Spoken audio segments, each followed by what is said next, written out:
Hello, I am Aisha. And Paula, your cultural hybrid mental health therapist. Here to explore unfiltered and heartfelt conversations on core issues that affect us as human beings. Get ready for honest, captivating, and real stories that take you on a journey to navigate your life in the best possible way. So grab a seat and stay with us on this episode of Do We Have Your Attention?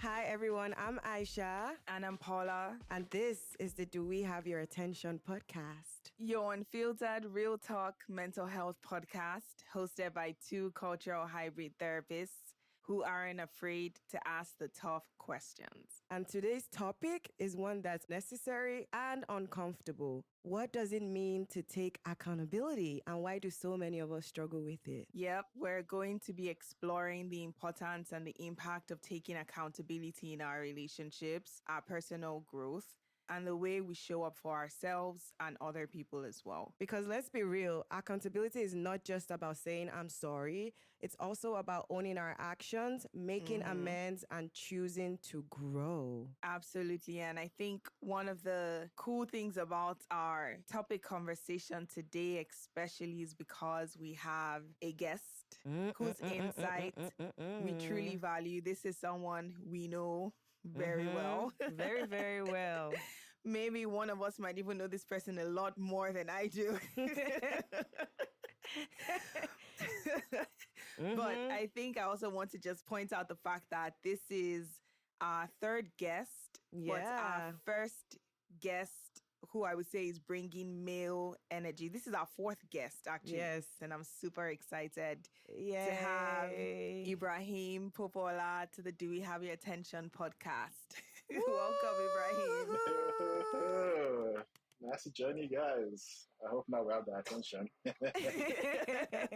I hope so too. And obviously, before we get started, for those who are listening who have yet to figure out, I said Ibrahim Popoola, meaning this is Aisha's brother / in-house bestie. We're so excited to have you here. And of course, in true Do We Have Your Attention podcast fashion, we obviously have to just tell our listeners who you are. Even though we know you, we would love our listeners to sort of get to know you as well, and why we say that you're going to be bringing very insightful, valuable conversation today. Yeah. So Ibrahim is an experienced client solutions and business development professional with a deep passion for helping financial institutions unlock value through data and technology. Clock that. Clocked. I'm smiling as a proud sister. He has a strong background in hedge and investment management consulting. All I just keep thinking is like, I'm looking for a man who's 6 feet. Finance bro. This is real finance, bro. This is real finance, bro here. Ibrahim also brings a solid foundation in client strategy, communication, and problem solving. He leads FactSet Summer Internship Program as an intern manager, where he takes pride in guiding and mentoring the next generation of industry talent. Period. Check that.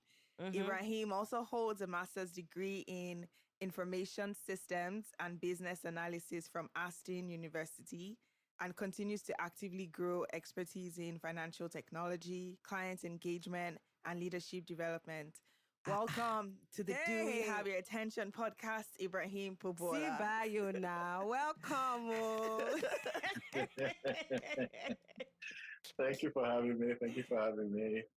Excited to be here. Yeah, thank you for joining. We're so excited to have you here. But before we dive in, we always start with the feelings check-in. And so obviously we're going to start with you, Ibrahim, since you're our guest. How are you feeling today? I am feeling purple. I think that's what I'm supposed to say. I'm feeling purple. Okay. Solely because it's about learning, it's about knowledge, about power, and just real cool in general. And I say purple because this is the topic today is also a conversation where, like you said, it's always difficult to have. Yeah. And the more people are knowledgeable about what it means and what it is, the better it is for people to put into context. So. Absolutely. Period. Thanks for sharing, Ibrahim. Absolutely. Thank you for sharing. Now, Aisha, how are you doing? How are you feeling? Today, I'm feeling kind of great. I just woke up from a nap, so my brain is just resetting. I love that for you. I'm going to be napping after this. So I love that for you. But I'm also feeling yellow. I'm happy. I'm very much excited to have my brother on the podcast. Like, who says that? Yes. This is kind of like a flex, period. And I'm also feeling purple because, yes, always open for learning and knowledge. And I really want to hear what Ibrahim has to say about the topic. And obviously, you too, Paula. So, yeah. What about you? How you feeling? Yeah, I'm definitely feeling excited. I have a lot of energy, as you can tell. So I'm feeling a little bit of yellow. And then, of course, I am very curious, like you said as well. Maybe a little bit of green. Yeah. Just to see where this conversation leads. And like, contrary to, I want to say popular belief, but I'm talking about people in my life. Yeah. I actually love having conversations where men are involved. I love to get different perspectives from women, from men, from different people for us to just kind of sit in a space where we can actually hear each other out, because I think there's so much value that we all bring to a conversation in general, let alone a conversation around accountability. Yeah. So I am definitely excited about that for sure. Love that. Yeah. So. And of course, to our listeners, before we forget, as we're checking in with ourselves, make sure to take a second to check in with yourself. How are you feeling today?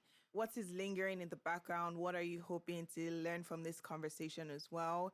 And just have an open mind and open heart to the topic that we're going to be discussing today. All right, let's get into it. You know, we hear accountability, that word, very often. But practicing it, that's a whole different conversation. So that's why we're here. That's the real work. So let's get right into it. So our first question today is, what does taking accountability actually mean? And what are some myths or misunderstandings about it? Ibrahim, we'll give you the floor since you're a guest. So you get the first mic. I like to go first in everything as well. Okay. Okay. All right. But yeah, thank you again for obviously having me on here. Excited to be here. And again, this is a very important topic that people shy away from / always just leave in the background because they don't really want to think about it. But if you ask me what does accountability mean, I think to me, taking accountability means acknowledging your actions, decisions, or the impact, especially when they've caused harm, without deflecting, minimizing or blaming others. Because what you tend to see happen nowadays, or more often, is when an issue is brought up, people tend to deflect or blame others rather than actually diffuse the whole situation and say like, oh, actually, maybe I was the one in the wrong here. Yeah. And I'll say a common myth is that accountability equals guilt or punishment. Whereas in truth, accountability is actually about ownership and growth. And it's not about shame or guilt in any way, shape, or form. I think for me, another misconception I've seen, I don't know about you too, but like if you're free to chime in, but is that saying sorry once is enough. Whereas it's pretty much just not about words, but also about your change behavior and willingness to actually repair things or make things better than where you left it. Yeah, absolutely. I agree with you. I'm so glad you said that, saying I'm sorry, because I think sometimes people think taking accountability means I'm just saying I'm sorry. It's not about that. Like what you were saying, Ibrahim, it's taking honest ownership of your actions, decisions, and how they've impacted somebody else. And just because your intention wasn't meant to be that way doesn't mean that somebody else may not have been hurt in the process. So it's basically like checking in and making sure like you understand how this affected that person and like what you can do differently so you don't repeat the same pattern again. Paula, what do you think? No, absolutely. I think, funny enough, you indirectly said one of the myths that I would have mentioned, which is that oftentimes we think that accountability does not exist if the intention was not to cause harm. Right. But even if the intention is to cause harm, accountability is still necessary. And that's something that I think I've sort of learned while also observed even with my clients as well, where, or even just people in my personal life, where as long as my intention was not to cause harm, I don't need to be accountable. Right, so I'll definitely say like that is a myth. The other myth that I was thinking about is accountability goes both ways. It's not just one-sided, it's two-sided, it's a two-way street in the sense where even if I might be accountable for 70% of the outcome, you're still accountable for your 30. And sometimes we look at it from the perspective of, if it is 70, then that means it is 100. I don't have any parts in this. So as long as you are accountable, I don't need to be accountable to myself as well. Right. And I think you already hit the nail on the head as well, Ibrahim, where you said ownership. When I think accountability, I always think taking ownership, taking responsibility. And unfortunately, I think as human beings, we struggle to take ownership and responsibility of our actions, or even things in general, let alone our own actions.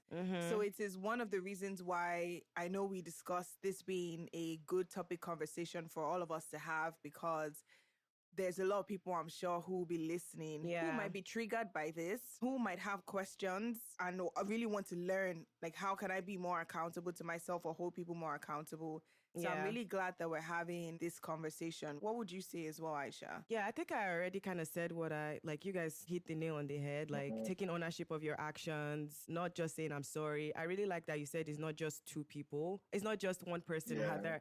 Like, it takes two people to be accountable, especially like if there's a misunderstanding. I'm always saying like two people are existing in that situation for that misunderstanding to happen, right? So each person needs to take accountability. Now, that does not mean that maybe one person needs to take accountability more than the other person. But at the end of the day, if we're both in a situation, there's something that we both contributed to make that misunderstanding happen in the first place. And I'm so glad Ibrahim said the thing about punishment, because people always think it has to be like, I'm the bad guy, or, you know, they're feeling guilty and all of that stuff. And it's like, no, it's not about that. It's just like what we've been saying. Just being, just having some empathy and like emotional maturity. And that's how you grow. If you're not accountable, you're not going to be able to grow. Yeah. And you just made a great point, Aisha, as well, in actually just recognizing that accountability is not something to be taken personal. Like, it's something that you give to yourself and you give to other people. It's not about you or your emotions or what you think about yourself. So you made such an excellent point when you mentioned that. Right. Exactly. Which leads me to my next question. I'm so curious to hear what you guys have to say to this. Why is it hard to take accountability, especially in emotionally close or high stakes relationships? So that would be like your best friends, really close friends, maybe your co-workers, your parents, family, or your romantic relationships. Why is it so hard to take accountability in those relationships? Hard question. That's a deep question, though. But I also say it's because these relationships, also, in my opinion, I feel like they feel deeply tied to our identity and some sense of worth. Because think about it, when you say you're accountable for something, you're trying to be accountable for something, it kind of sounds like you're saying you're admitting that you're bad rather than just plain wrong in that instance. Yeah. So more often than not, also from a male perspective, I also say like our egos, like, and fear of losing love, trust, and also like some level of respect with whoever it is that you're trying to be accountable to, and also make it harder for us to face the hard truth. And I think also the fact that it's relationships, so like there's some sort of emotion involved. So like there's also the vulnerability of being truly seen. Not just the good parts, but also like the messy parts. And like nobody would like to see themselves as imperfect. Like everybody would like to say, "Oh, I'm good, I'm well put together." But like there are also imperfect sides to everyone that you just have to address. But yeah, that's how it sits. I don't know what your thoughts are. Yeah, I agree with everything you said. There's something that you said that stood out to me, which is like, you're a bad person. Like, you've done something and that automatically means you're bad. We need to separate when we've done something as we've made a mistake with our actions versus like, just like what Paula said earlier, personalizing it. It doesn't characterize you as a person. It's just one little mistake. And it's okay to make mistakes because, like Ibrahim was saying, we're all flawed, right? Like, we're not always going to have the right answers. We're not always going to say the right things at the right time. But that's how you grow. So, Ibrahim, I'm so glad that you said that. But I think what I will add to that is, in these relationships, you know, how we are perceived is so important. important in high stakes relationships. So Yeah. I think Perception. it really taking accountability sometimes, it feels like it challenges that image that we want them to have of us. So like Ibrahim was saying, right? Admitting that you've hurt someone that you love or that you've made a mistake, it really can be hard to say that because you don't want them to now start perceiving you as, wow, this Aisha that I thought was the most innocent, kind, caring person has now hurt my feelings. So I think sometimes it can just be hard because we don't want people to perceive us any differently. I also think that there's also fear, that fear of like rejection, abandonment, or like just being misunderstood, period. You feel like when you take accountability, this person is just going to like cancel the entire relationship or not even want to have anything to do with you anymore. Yeah. And so it's easier to kind of deflect or just justify your actions and say, well, I did what I did. I'm sorry. Like there's nothing I can do about it. But the truth is, people like to see other people grow. Like you taking accountability and you owning your actions, your words, and admitting how you've hurt the other person will make them see you as a human being. Will make them see like, yeah, this person's flawed. Because guess what? If somebody did something to me, I'll be like, well, you know what? I'm flawed as well. Like I have probably done things that have hurt other people too, and that's okay. So I really want us to start challenging that idea of just focusing on being the bad guy or focusing on creating this image. Because guess what? That image will not even be real self if you really think about it. Paula, what do you think? As I was listening to you, I don't know if, so I'll just tell you this. I have an issue with people who are not accountable to themselves. Me too. Like it is something, like I have a personal issue. And I'm not saying with people in general, I mean like people in my life, people who I have high-stake relationships with where it's such a turn off for me completely. It triggers me. I would even say it's more of like a turn off than even now. It used to trigger me before. Now I've just got to a point where I'm like, I just don't want to have anything to do with you. Period. If you Boundaries. can't be someone who can mirror, let's say I am mirroring and I'm not saying mirroring intentionally. I think we mirror to each other whether we like it or not. Yeah. And let's say there's things that are being mirrored to you about yourself and you take it on, you personalize it and you project it back on me. I'm just like, that is just a no. And as I was listening to you, it was reminding me of some things, like, how, and I guess it's maybe, I'll just use Love Island because since we've been talking about it, where oh God, you might watch Island. a lot of these shows where they have, obviously, there's a lot of relational dynamics here, right? Yeah. And relationships. And then someone might obviously do something that is wrong that they should be accountable to themselves. And they'll be like, I'm only human. I am not perfect. We are all trying. We're all doing our Don't best. crucify me. Like all of those sayings piss me off. I'm going to be They're also very highly honest manipulative. They're so highly manipulative because it puts you in a position where the person who is even trying to advocate for themselves can easily take on what you're projecting back on them as, oh, I'm doing too much by actually just holding you accountable and I don't realize that. Right. I think you make such a good point, Ibrahim, about ego. I personally think ego plays such a huge role when it comes to lack of accountability or difficulty with accountability. And shame as well, because ego is very much so tied to insecurity and shame.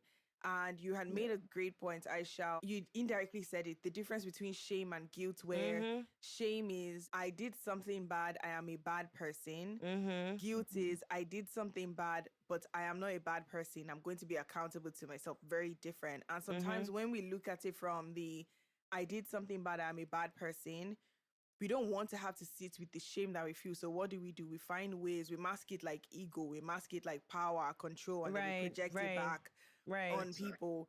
So I would definitely say that there is so many different reasons why people don't, it's just a difficult thing to be in that position. And I had to think about obviously the people in my life who I know who struggle with taking accountability. And I also want to make it clear. I would say that at least that's one thing I'm proud of myself. Period. In the sense where if you tell me that I have hurt you, I would absolutely sit with it. And maybe I might even oversit with it where I'm like, how could I have done that? I need to be better. And maybe do it too much. If you tell me, like if you genuinely communicate, but I also want to make it clear, if you communicate to me with respect, in letting me know, If you Yes. communicate to me with disrespect, but you're expecting me to be accountable to you, Yeah. I will still be to some degree, but I will not give you the The energy accountability will be that different. you're looking Yeah, for. Exactly. Type of situation. Yeah. Exactly. But I definitely am thinking about the people who I obviously have struggled with in my life, whether that's friends, family, and whatnot. Yeah. And I can say, like, one of the things I have definitely noticed is this notion of, if I am accountable, then that means my own feelings and my emotions all of a sudden don't matter anymore. Yeah. It has to be about you, True. because I need to be apologetic and take ownership for how I hurt you, Aisha. True. So now nobody True. cares about my feelings. And because we No. fight so much about wanting our feelings and our emotions to sort of be the biggest thing in the room because we want to be validated, Yeah. it is very difficult for us to kind of go, my feelings aside, I did something that hurt you. Yeah. Even if I can't control whether or not you would take accountability for maybe what you did that hurt me, I can at least control my own self. Yeah. And say I did something wrong and this is something that maybe will never happen again. Yeah, absolutely agree with what you said, Sure. Paula. Thank you for sharing. I think something that really stood out to me was, I know we'll be talking accountability, but yes, so please communicate, hold people accountable with respect. Don't be disrespectful. And we obviously know, like, in that moment, people can be highly emotional because, if you feel hurt on the other end, you want to communicate that as fast as possible to the other person, but please do it with respect. People respond to you how you communicate to them. So if you go in there communicating disrespectfully, it's very, very natural for the other person to come with defense and then not hold themselves accountable. So at the end of the day, it's a lose-lose situation. Nobody wins in this scenario, right? But if you go there with respect, you kind of break down how you felt, how you interpreted that situation, just making them hear you out, then it's probably easier for that person to like hold themselves accountable. And I think, Paula, you kind of already answered the next question, but I was literally going to ask you guys, because I realized that like I answered it. So I was like, you know what? This is now my question for you both, because I think it's a very important question. It really is. And it's a question that invites deeper thoughts, reflection. put it that way. Yeah. Like, how can we actually recognize the difference between genuine accountability versus, let's say, falling into guilt, shame, or self-blame? Ibrahim, you want to go? Should I go? I'll let you go first on this one. That's a very good question. Okay. I think I will start with the end, like falling into guilt, shame, or self-blame. When you fall into guilt, shame, or self-blame, it means that you're personalizing it. I want us to recognize that actually, first of all, it's natural to have those emotions, right? Like when somebody comes to you, you're like, oh my God, I feel guilty. Like, oh, how could I do that? Or automatic thoughts associated with guilt, like Paula was saying, like, I did something bad. This must mean that I'm a bad person. Very natural, right? Yeah. But if you take a moment and just remove yourself from it, right? That would help you kind of hear what the other person is saying. It has nothing to do with you, your character as a person. And more, I would even look at it more as like, this person values and cherishes your relationship enough to even want to hold you accountable. Because me, I don't hold people accountable that I don't care for. Like, I actually, if I don't care about you, like, I'm just going to take your actions as that's what it is, right? But if I care about the relationship, I'm going to bring something forward to you. So I feel like that has helped me a lot in terms of also when people kind of hold me accountable. I'm like, wow, like this person cares about this relationship. So it kind of skews the emotions from, I'm not going to say guilt doesn't show up. Like I'll feel guilty, but at the end of the day, I'll be like, wow, okay, I'm open to like figuring out how to move forward with this situation. That makes you feel more connected with that person and makes you also put yourself in their shoes, which is where the genuine accountability comes from, right? It's basically acknowledging what happens, understanding your role in it, and wanting to grow from it. So I would say genuine accountability is grounded in you taking responsibility for what happened, but also like self-respect, you know, and respect for that relationship, that dynamic that you have with that person. Yeah, that's what I have to say. Ibrahim, what do you think? Nah, that makes sense. And I think my answer also relates to a lot of what you said, because to me, I think genuine accountability actually, I'll say it feels active because it actually feels like it needs to be going on for you to feel like, this person is actually being genuinely accountable for what's going on here. Yeah. Because when you are genuinely active, and I say it's active because it kind of motivates some level of action, aligned action. Let me add aligned because your actions have to be aligned with what the issue is or what you're trying to fix. I also motivate you to want to actually fix something and actually have like some level of empathy involved in what the issue is. Now, guilt and shame, on the other hand, can feel somewhat paralyzing or like self-centered because Mm-hmm. when you are being accountable, the focus is on making things right. Yeah. However, when you're stuck in shame, I feel like the focus is now based on punishing yourself. Yeah. So I think if people can actually just sit back and ask themselves, a good checking question, for example, is, am I taking responsibility or am I just beating myself up to avoid making a change? Yeah. Once you're able to answer that question, I think you're then able to differentiate between the two of, okay, am I actually being genuinely accountable or am I just talking shame? Yeah. Exactly. Yeah, absolutely. I have a question for you both. Yep. Why are you laughing like that, God? I'm laughing because So I there's was a question. I was listening to Toby and I was like, yeah, yeah. And you know how my brain normally always goes to the listener that's like, oh my gosh, this is so good. Yeah. I agree. But then what about the people in my life who, what might look like they holding me accountable just looks like they are nitpicking? Do you understand what I'm saying? So like the people who oftentimes might seem like, oh, I'm being held accountable, but then you're just telling me every single thing that I have done wrong, that I am doing wrong.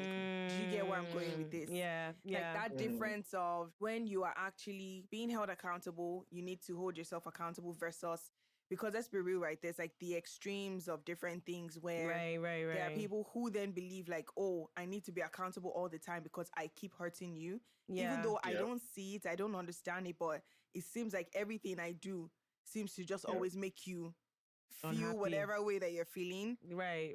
What do you then say about those situations?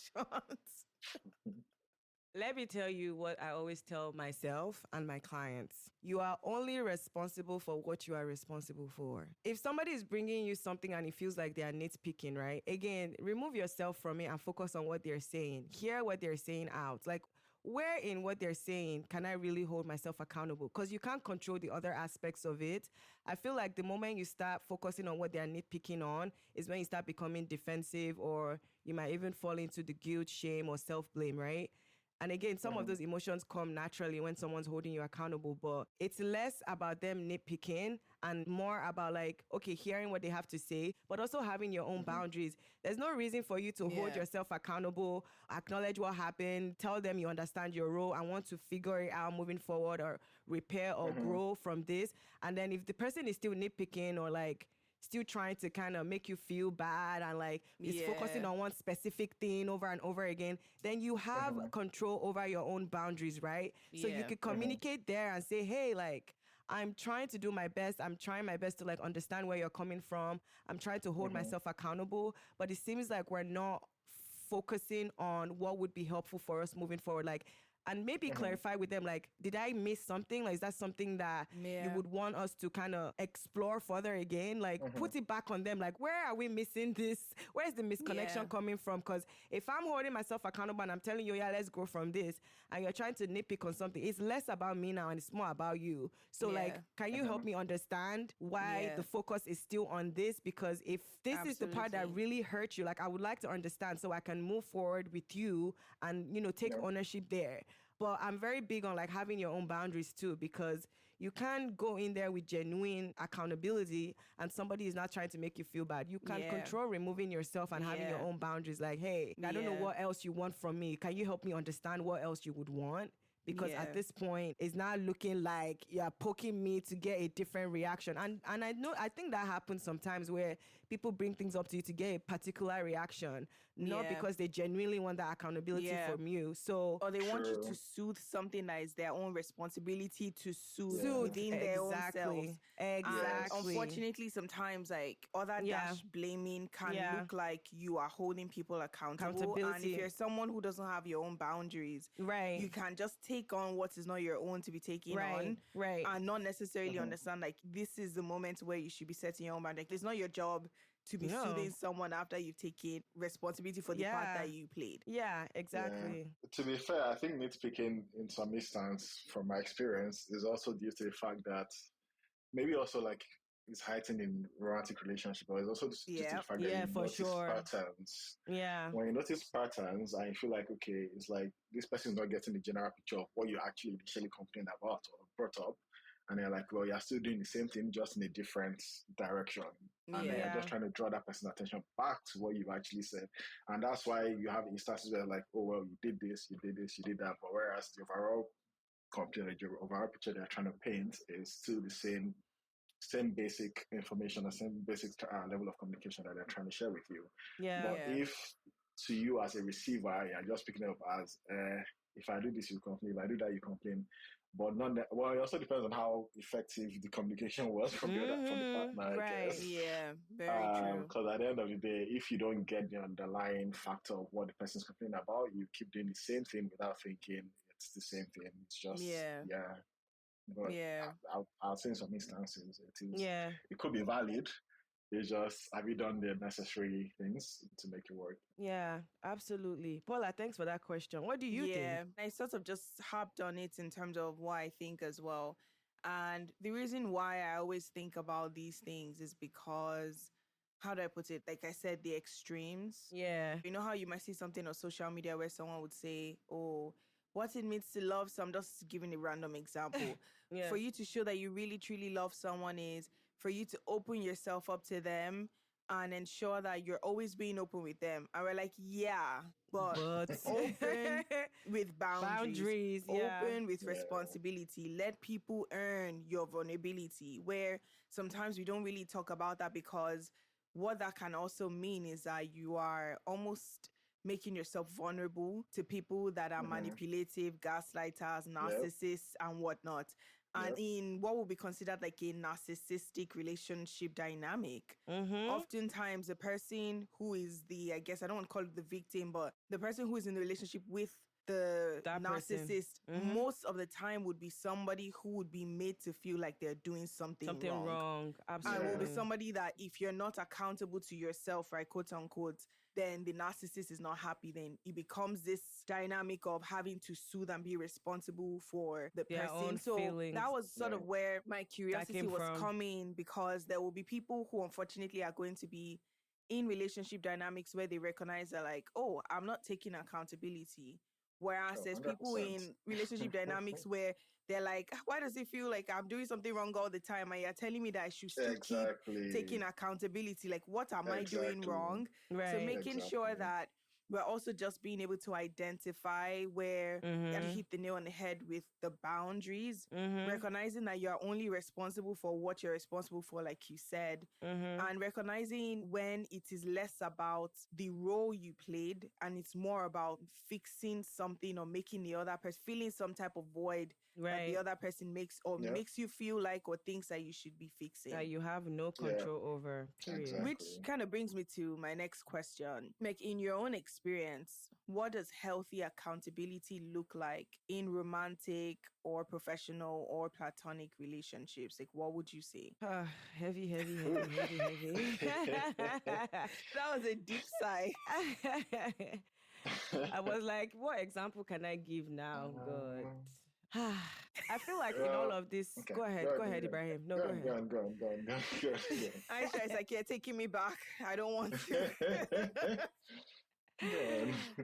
I was just about to say, I feel like in all of these relationships, it's hard. It actually really is hard because, again, once you're committed to any form of relationship, you're probably more defensive because, again, it's more about like, I don't want to hurt this person, or I don't want to look like the bad guy, right? Like your perception in the relationship. So I think it's hard. So I guess if I use an example of like romantic relationships, I think what I've learned, I won't say I've always done this in the past, if I'm just being honest, is acknowledging that defense that came up for you, right? So acknowledging that, you know, you were defensive, helping them, letting them know that you understand where they're coming from and that you know that you hurt them. and kind of figuring out like mutually, how can we prevent this from happening moving forward? Like, how can we grow from this moving forward? Because I think sometimes in relationships, any form of relationships, people are always keeping score. And that's not the point here. Like, oh yeah, you've done this one now. Oh yeah.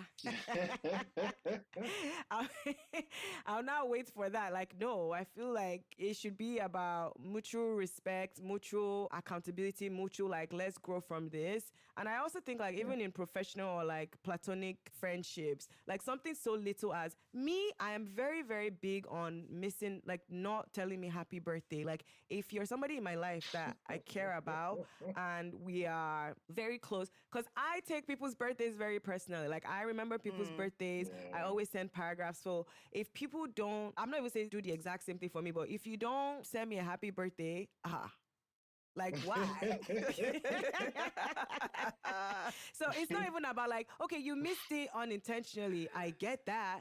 But are you taking accountability for that? Like, are you helping me understand, like, it was unintentional and I know that you care about birthdays and I want to make sure that I'm showing up for you moving forward. If you're not doing any of those things, I'm sorry.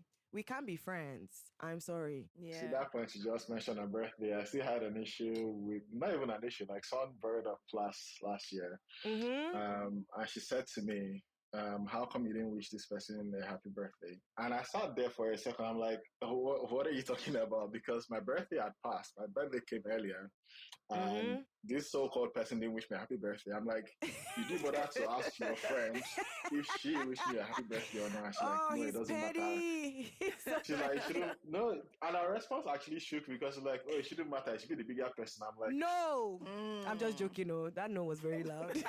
I'm like, hey, this is the kind of people you surround yourself with. But yeah, that was very, once you said I just triggered. I'm sorry. Well, my point is healthy accountability looks like communicating effectively and letting people understand where you're coming from so that you at least give them the floor to share, to not only help you understand where they came from as well, but, you know, figure it out together on how to move forward. That's just the basis. I'm sorry, I just used the birthday as an example because that's something in platonic relationships that really, really irks me. Yeah. No, that's a very good example. Because again, it just showed that this person wasn't even accountable for their own actions. For her to have the audacity to say like, oh, well, he didn't. I'm like, right. Now that's unfair. Like, why would you try to hold me accountable and not hold that person accountable? I'm like, if anything, you should be on my side because you are seeing me, right? But like, it just also showed me like, well, podcast, sorry, but it just also showed me like our relationship was secondary to whatever friendship she had with this person, and it showed across board. Other things, but it is what it is. But for me, to answer the question, I think in relationships, everything becomes heightened because emotions are evolved. Yeah. So people tend to do things with more caution or with more scrutiny of themselves, if that makes sense. But again, in romantic relationships especially, I feel like it looks like you are owning your emotional responses and how they affect your partner. Now, it's a bit different in platonic relationships because it kind of shows up as you honoring boundaries and repairing harm like quickly. Yeah. And obviously in professional settings as well, it's about clear communication and also following through on things that you said you would do and being transparent about mistakes. I think also across board in all of these cases as well. So pretty much across all types, I think it's more about healthy accountability should be consistent and not conditional because it invites rather than shuts down mutual growth. So like we should always be consistent with being actively accountable, healthy accountability, rather than you just train any and every little thing like, oh yeah, well, you should be accountable. Like that's not what this instance. Right. Absolutely. Good point. I appreciate you both sharing. And I was thinking about a Bible verse that I like. James 1:19 that says, and it's just very straightforward. All it literally says is, my dear brothers and sisters, remember this. I'm just paraphrasing. Let everyone be quick to listen, slow to speak, and slow to become angry. I think that is such a good breakdown of where healthy accountability can exist when we're actually slow to speak, quick to listen. We're listening to understand how the person might be feeling or what our actions may have done to make them feel that way, and slow to not necessarily become angry. I can just reframe that and say slow to react, because if we're obviously listening to react and respond, we're never going to be able to actually fully understand the role that we're playing Yeah. in these relationships. And I definitely have been like so guilty. Yeah. And I was accused in my last relationship, and I actually agree with him that I used to Yeah. keep score. Like he would tell me all the time, and I in like reflection, with reflection therapy and Yes. growing. Period. We've grown. And We've also grown. recognizing, but I also recognize as well, like in addition to that, that if I'm in a position where I feel like I have to keep score, that Yeah. is not the relationship that I should It's be not. in.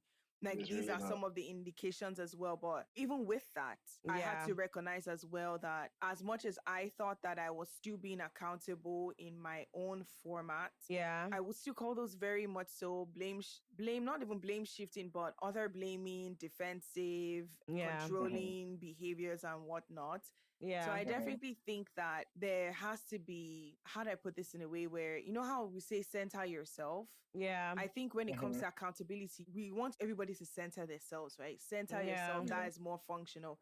But when it comes to accountability, it's actually decentering yourself, Yourself, right. Yeah. which is Removing the yourself. opposite. And I think most times we don't center ourselves in the way we should. But when it comes to accountability, we're very quick to center our Yeah. emotions, our feelings, and whatnot. So I Yes. absolutely Yeah. agree with that. And I think for friendships, it was really just adjustments in really recognizing, and I guess it works for romantic relationships, but you hit the nail on the head, Ibrahim, with the heightened emotions. It can be a lot more difficult versus, let's say, with friendships where you adjust based off of the friendship that you have. Like what is important to this person is important to them. What is not important to this person is not important to them. And basically just understanding that if there's certain things that obviously you see in certain relationships and you've seen these patterns of behavior over a period of time, you can either choose, and you've held the person accountable, maybe they're not, whatever the case is. Healthy accountability sometimes can also look like you making adjustments to your own boundaries without, you don't have to necessarily communicate that. But it doesn't mean that you're now becoming resentful of someone. You're just recognizing that, okay, This for ain't this working. particular person, this is not the person that I would call if I needed something, whatever, but this is the person that I would definitely experience this with, and that is okay. And I think for like professional relationships, I have a quick story of someone that I have a professional relationship with. And currently she's been pissing me off. Currently she's been pissing me off because every time I express to her that there are certain things that she's doing on her end that are putting us in a position professionally where, let's say, you know how one person's lack of responsibility to the role they play is going to affect the next person, then affect the next person, then deadlines become delayed, and then there's issues and whatnot. Yeah.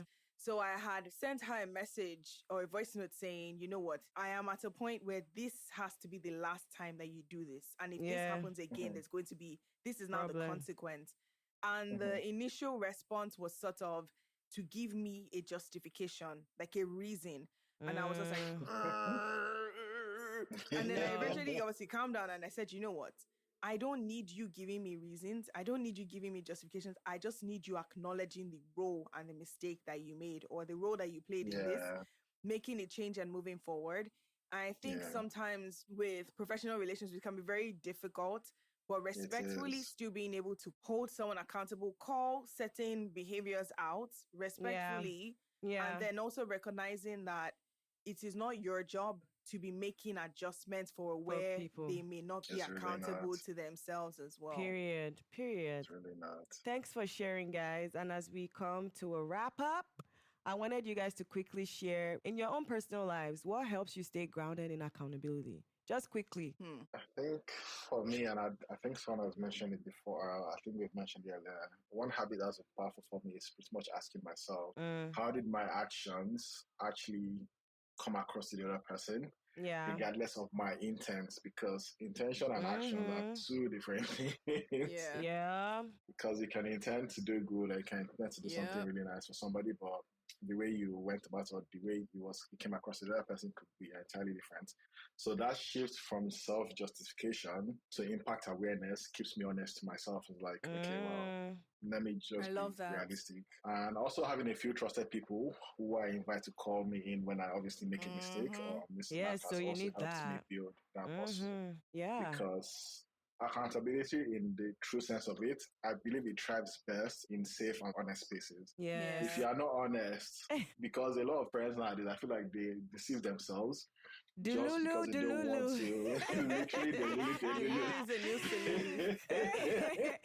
Two delusional friends telling each other exactly. People. I'm like, right. But yeah, if you are being honest, like honestly honest, because we have to have honestly at this point, yeah, you will definitely be accountable. Yeah. Absolutely. Thanks for sharing. Paula, what about you? I really love what you're saying, Ibrahim. I'm even going to take that as one apply. I definitely agree with the support system. I love the fact that I have friends. I had a friend even who slept over yesterday, and we're talking about relationships, and I just told her, I said, I am glad that I have friends like you and obviously friends like Aisha as well, that if I was being the Lulu, he would definitely slap me out of the would pop the but balloon. with like responsibility, like no, like sorry, with respect, rather, like with respect, like with kindness, with love and compassion. But it would not be a situation where we're both telling each other exactly. So that support system, it really helps having a trusted support system. But I think for me personally, and whether it's from a faith perspective and like with my relationship with God, I think it is important to me, when I say in terms of my own values, to be the person that I'm proud of. And I'm not saying a perfect person, but be a good friend, be a good partner, be a good sister, be a good daughter. And I think because it's important to me, it is important to me to also ensure that I am not doing things intentionally or unintentionally to hurt my friends.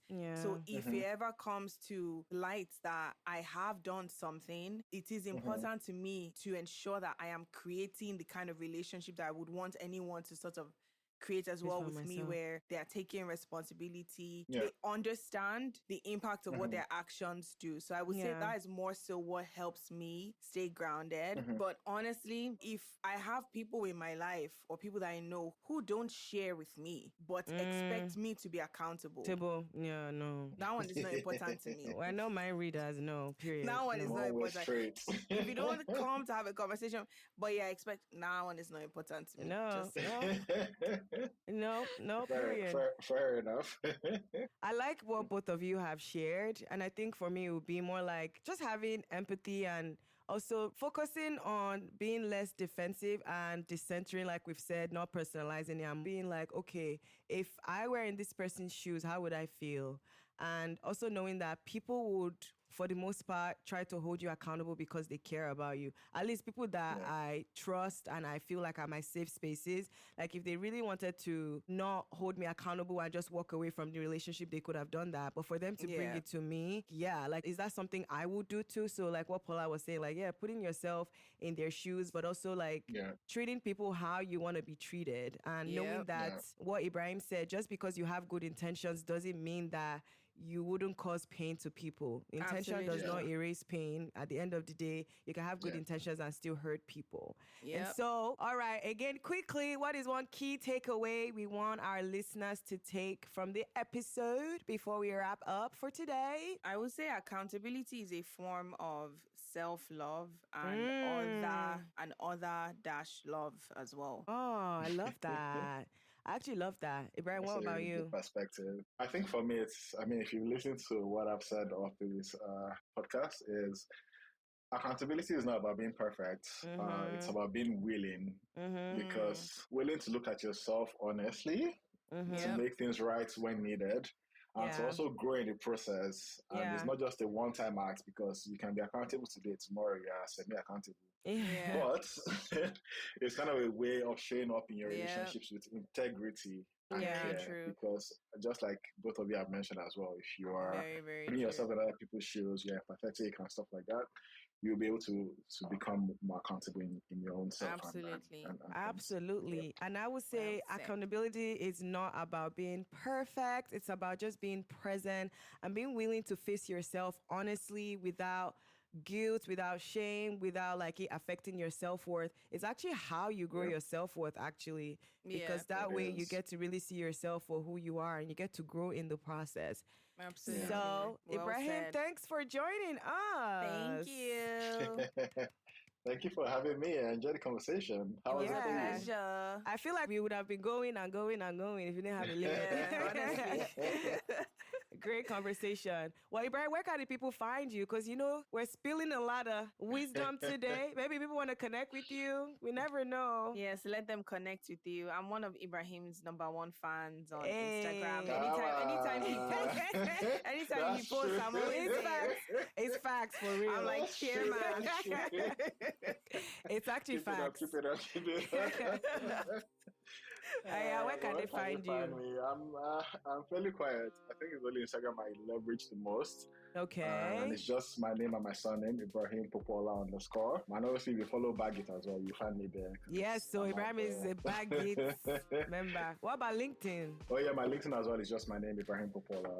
Okay. So yeah, feel free to reach out to me, or if you have any questions or any Follow-ups. Follow-ups. Yeah. Hit me up. Thank Love you. that.